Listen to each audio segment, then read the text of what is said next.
Hello, beautiful beings, you cosmic Copernicus of knowledge and wisdom, just waiting to be unlocked. You're here at the Indigo Rose Lounge with Alyce, and today we're doing something very different. I spoke about it last week, and so if you've happened upon this episode thinking that it's a normal lounge setting, it's not. It's not a normal podcast today. This is the first in the series of intuitive assessment practice. So what we're going to do here is have a look at some well-known folk that have put themselves in the public eye and just see what impressions you get, so you can start to determine how far along the road you are to clearing out your biases and your judgment, because that's really the space you need to be accurately translating. Even if you're never going to get into intuitive counseling, the translation of intuition really requires an absence of judgment. You have to create a blank space in order to translate accurately. The minute you bring all your biases and learning and prejudices, and some may argue that it's impossible not to, with practice and over the years, I think you can lessen that effect. You just need to clearly provide a space for information to be received and translated accurately, like putting up a white screen to project information onto that isn't tainted by any other picture or any other drawings or graphics behind it. So there are a couple of requirements. I've never known of intuitive counseling being learnt in this kind of setting. What I have seen and experienced in other intuitive counselors is someone who has another practice. So they either practice some kind of healing art or they interact with people in another capacity. And in that capacity, they discover along the way that they can see things, that they can assess things, that they are getting glimpses into the composition of the human and their own spirit selves, the person's own spirit selves, and how that is functioning in the world today. So we're going to give it a stab and see if it serves you. As I've said, I will do 9 of these, and I'm hoping that you will get something from it. So last time I asked you to go away and have a look at Joe Rogan, not as a podcaster or as a MMA person, or however you've looked at him before, but just as a spiritual being having a human experience. And what does that look like to you? And what can you see when you look at him? And the first thing I see is, and obviously I don't have access to, or I might, but I haven't known about any access to earlier recordings of him. I know he had a life before the Joe Rogan podcasty thing, but I've never seen any of that. I know he did a show, I've never watched that. And I've never seen him discuss his childhood or his upbringing. So I'm a little undecided on if he's an indigo. I would guess yes, but I think it's something very well covered up. I think he suppressed that part of himself quite securely, and I think the only place that comes out is when he's in a corner. The other possibility is he could have started out life 5 cents completely, and through the act of, for example, martial arts. Martial arts is a great alpha meditation, and it really hones us. So he could have become spiritually connected in the practice of martial arts. But obviously, if you look at his recent life, he's made a couple of choices for himself that seem very intuitive, and so my guess is that he's intuitive when necessary. He has access to his own spirit self and to downloading information. What I don't see when I look at him speaking is a constant aligned presence, like he isn't accessing that intuition in a moment to moment basis when he's interviewing, for example. He's not downloading.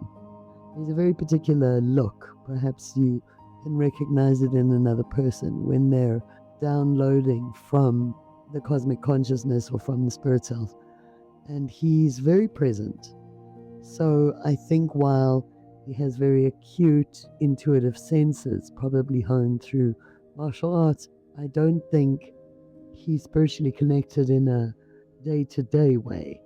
I don't think he and his fairies talk a lot, is kind of what I'm saying. If intuition comes through, I think it makes its way through, possibly in his meditation practice, which I'm guessing is something like training, or when he trains, or when he cogitates. What I do see in him very clearly is a typical male, and you can understand the appeal, like a really modern man with all the physical prowess and all the ability, and quite spiritually awakened. So emotionally rounded. He's not, he won't fly off the handle. He's quite balanced, and he represents, I think, a lot of where mankind is today. And in man, I mean mankind, the male version. And he stands very squarely in the space of what the hell is going on. What I get from him whenever I watch him, there's this underlying band of confusion. Like, what on earth is going on? That seems to radiate off him. And it's interesting that he's turned that into something profitable. Like his being is asking all the time, as a testosterone-filled standard male icon, what is going on in the world? And he's really harnessed that into a profitable format for himself, but he still very much sits in that confusion state. What comes off him is very much occasionally he'll have an opinion, or he'll stand in an opinion, but the majority of him is just, what's going on? And however, he's found the balance. And again, I think this is his intuitive connection. So he goes off to the comedy club and he has fun with the guys. And so instead of being frozen in his confusion, he's found the balance of accessing joy and fun to make that well-rounded. And then he's harnessed the confusion. I think in the world, he's very relatable, especially by men, because he really represents what the male side of the species has come to in the what is going on space. And who can blame them? I mean, there's been a war against men for a long time. So he's really taken up that space and harnessed it. In the first layer of Joe Rogan, I see a very manly man, obviously certain of his physicality, who's found a good balance between his depth of confusion. He's really stood in the what the hell is going on space, but he keeps that balanced with fun. And so he does with the comedy and everything else. He doesn't seem to be drowning in his confusion. And you find a lot of men will try and drown out that confusion. They won't find that balance. They'll find the what the hell is going on and then really just sink in it, which leads to addiction and all sorts of other things. So I think in future you will possibly see a more spiritual. He certainly got that path laid out in that he is asking questions, he's surrendering to the confusion and asking the questions, but he has the space of certainty in the physical self. And then possibly the only place you would see any lips is in the emotional self. I feel like his emotional self, while well regulated and not dominant in all that he does, certainly doesn't lose control often. I feel like his emotional self is still in need of healing. There's a path for him there.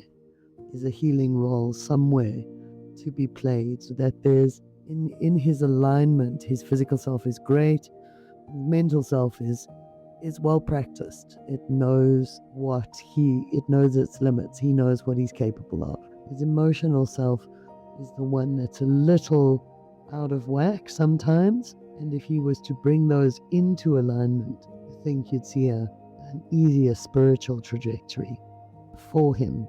I think that if someone with his profile arrived at my door and felt they needed consultation, then I would certainly focus primarily on the healing of the emotional side, looking for the chinks in the emotional armor and perhaps looking for a way to allow more of his emotional self to be present.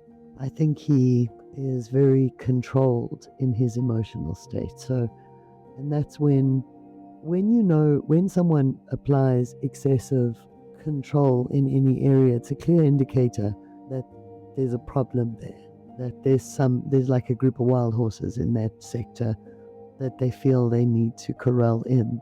So some emotional healing. I know he's been speaking to people who do ayahuasca and all of those types of things. I don't know if he'll voyage forth into that type of experience, but I don't think he's quite ready for that. I think if he does that, it'll harm him now.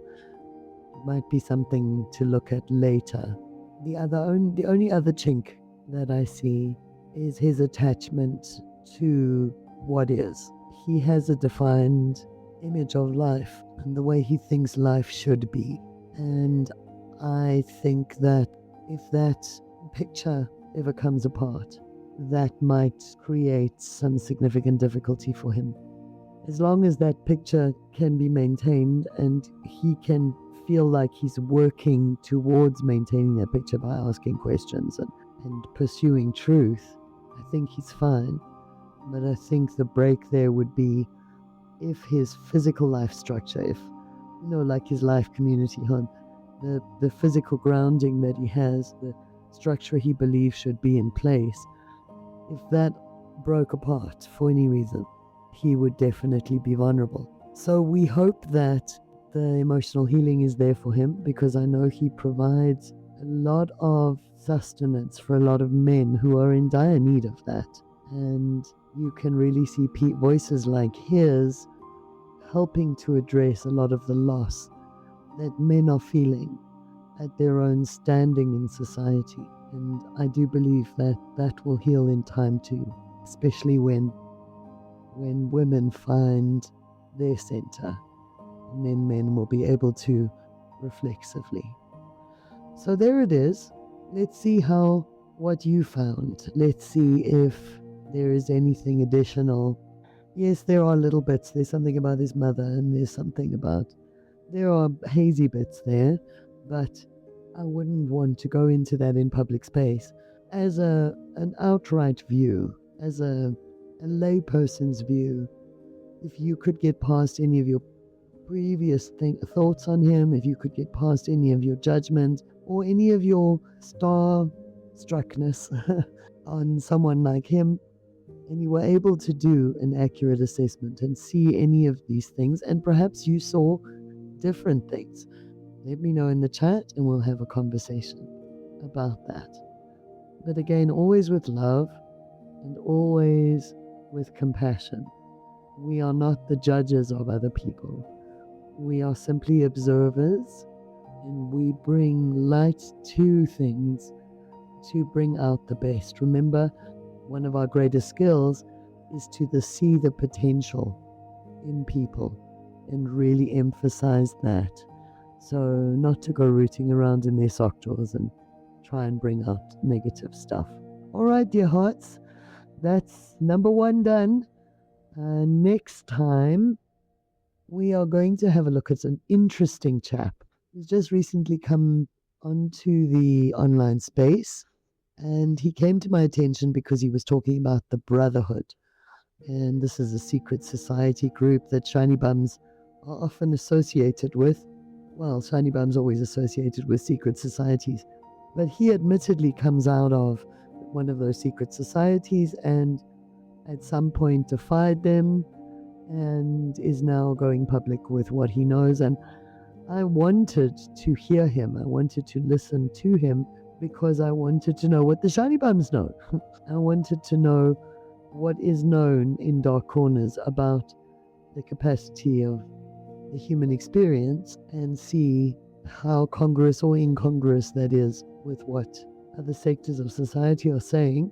And so I have delved into him and his talks and his podcast. He has a podcast now on YouTube too. His name is Kevin Trudeau, no relation to the Canadian chap, and he talks about various things, and especially the power of the human experience. So he's an interesting one, fascinating, and perhaps when you go and have a look at him, you will need to watch different clips. If you watch shorts, you will need to watch some different ones, because you'll see there's a distinct difference in his demeanor from one to another. So that's my clue for you. So Kevin Trudeau, go and have a look at what he is saying and what he's offering. And I've listened to I went and got his audio tapes and I listened, so that you don't need to worry about, is he a shiny bum? I don't believe he is a shiny bum. And I think he has knowledge and he has wisdom that he certainly applied to his life. So an interesting one, an interesting person to assess. Definitely an indigo. No question. I don't think he identifies as such. He just knows he has spiritual perception, but I don't think he's got the labels. He identifies with the labels, but absolutely a born indigo. And so we'll have a look at him and everything he's doing next week at the same time.